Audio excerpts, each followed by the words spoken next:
সম্মানিত তৌহিদ জনতা, আপনারা দেখতে পাচ্ছেন পৃথিবীর ভূখণ্ডে ইসরায়েল নামক যে রাষ্ট্রটি আজকে ফিলিস্তিনের বুকে তারা রক্তচক্ষু দিয়ে ফিলিস্তিনের নিরীহ মা বোনদেরকে হত্যা করে যাচ্ছে।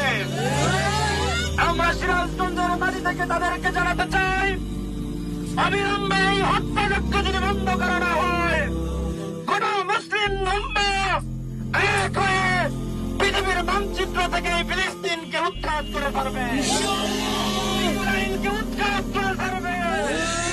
ফিলিস্তিনের বুকে আরো কালেমার পতাকা পতপত করে উঠবে ইনশাআল্লাহ।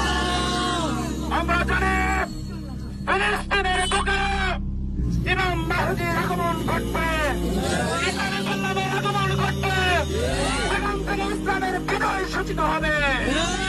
প্রিয় ভাইয়েরা আমার, আমাদের এই দেশ থেকে আমরা ঘোষণা দিতে চাই, আজকে থেকে আমরা ইসরায়েলি পণ্য বয়কট করব। ইসরায়েলি পণ্য বয়কট করার মাধ্যমে আমরা তাদের অর্থনৈতিক ভঙ্গুর অবস্থা তৈরি করতে চাই, যে অবস্থার কারণে তারা একটা সময় মুসলমানদের পায়ে মাথা লুটে পড়তে বাধ্য হবে ইনশাআল্লাহ।